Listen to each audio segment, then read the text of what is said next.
அனைவருக்கும் மகிழ்ச்சியான வணக்கம். இந்த பதிவில் சந்திப்பதில் மிக்க மகிழ்ச்சி. இன்றைக்கி உலகத்தில் எல்லா தொழிலும் வளர்ந்துக்கிட்டு இருக்குது, ஆனால் விவசாயம் தான் அழிஞ்சிக்கிட்டு இருக்குங்கிறது உண்மை தான். அதற்கான ஒரு ஆதாரத்தை தான் நான் உங்களுக்கு நான் கடந்து வந்த பாதைகளில் இருக்க அனுபவத்தை நான் பகிர்றேன். ஒரு காலத்தில் முடி வெட்டுவாங்கள்ல, முடி வெட்டக்கூடிய நபர்களை ஒரு பேர் வச்சு சொல்லுவாங்க.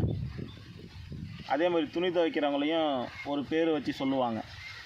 அதே மாதிரி கல்யாணம், காது குத்து, நல்ல விஷயங்களில் சமைக்கிறவங்களுக்கு ஒரு பேர் வச்சு சொல்லுவாங்க.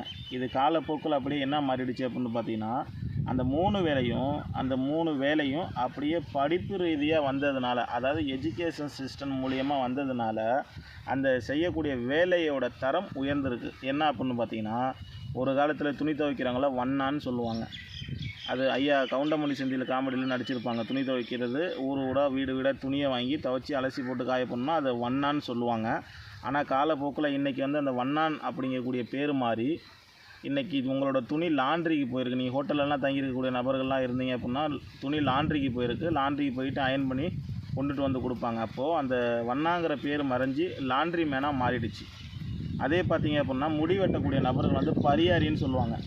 நான் பரியாரிகிட்ட போய் முடி வெட்டிட்டு வரேன் அப்படின்னு சொல்லுவாங்க. இப்போ நீ காலப்போக்கில் அந்த பரியாரிங்கிற வேலை மாறி, அந்த பரியாரிங்கிற பேர் மாறி இன்றைக்கி சலூன் அப்படிங்கக்கூடிய பேர் வந்துருச்சு. அந்த சலூனுக்கு தனியாக அதுக்கான எஜுகேஷன் சிஸ்டம் வந்துருச்சு. அந்த பியூட்டிஷியன் சார்ந்த தொழில் அப்படிங்கும்போது அப்போது அந்த பேரும் மாறி இருக்குது, அந்த தொழிலும் இன்றைக்கி முன்னேற்றம் அடைஞ்சிருக்கு. அதே மாதிரி இந்த கல்யாண, காது குத்து, இந்த மாதிரி நல்ல விஷயங்களில் சமைக்கக்கூடிய நபர்களை தவுசு புள்ளன்னு சொல்லுவாங்க. அந்த நம்ம ஊர்லேருந்து பக்கத்தில் தவுசு புள்ள இருப்பாங்க, வர சொல்லுங்கள் அப்படின்னு சொல்லிட்டு. இப்போ இந்த காலப்போக்கில் இந்த தவுசு புள்ளங்கிற பேர் மாறி இப்போ என்னவா மாறி இருக்கு அப்படின்னு பார்த்தீங்கன்னா, அதுக்கு சூப்பரான ஒரு பேர் என்ன சொல்லணும்னா செஃப்னு சொல்லியிருக்காங்க. செஃப்னா என்ன, மாஸ்டர். அப்படியே மாஸ்டர் மாறிடுச்சு. அப்போது அவங்க செய்யக்கூடிய வேலையை வச்சு தான் அவங்களுக்கு மரியாதை கிடைச்சிது. ஆனால் இன்றைக்கி அந்த மரியாதை படிப்பு ரீதியாக வந்ததுனால மரியாதை ஒரு 4 படி 5 படி அதிகமாகிடுச்சு.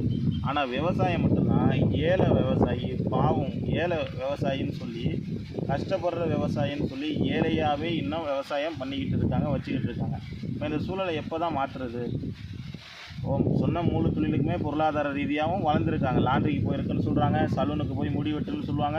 இதே நீங்கள் சமைக்கக்கூடிய நபரை மாஸ்டரை வர சொல்லுங்கள், அவங்கள்ட்ட ஆர்டர் கேட்கணும்னு சொல்கிறாங்க. அப்படின்னா விவசாயம் மற்றும் கடைசி வரலுமே விவசாயம்னே ஏழை விவசாயம்னே சொல்கிறாங்க.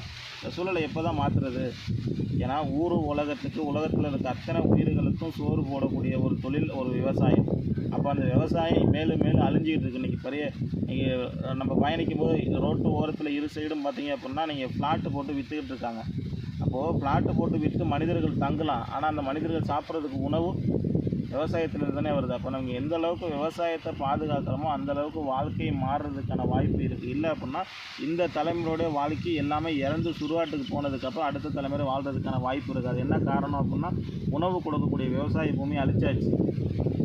விவசாய பூமியே இல்லை அப்படிங்கும்போது நம்மளால் வாழ முடியாது, அடுத்த தலைமுறை வளரவும் முடியாது. அதனால் என்னுடைய அன்பு வேண்டுகோளாக இந்த முகநூலில் பதிவு பண்ணுறது, விவசாயத்துக்கு முன்னுரிமை கொடுங்க. விவசாயம் சார்ந்த தொழில் பண்ணக்கூடிய நபர்களுக்கு அரசு சார்ந்த பணி நீங்கள் கொடுக்கும் பொழுது அந்த பணி ரொம்ப சிறப்பாகவும் இருக்கும். அதன் மூலயமா அவங்களோட மக்களுடைய பொருளாதாரமும் அவங்களோட ஆரோக்கியமும் மேம்படுறதுக்கான வாய்ப்பு இதில் இருக்குங்கிறத முகநூல் மூலயமா பதிவு பண்ணுறதில் கடமைப்பட்டிருக்கேன். நன்றி, வணக்கம். வாழ்க தமிழ், வளர்க தமிழ்.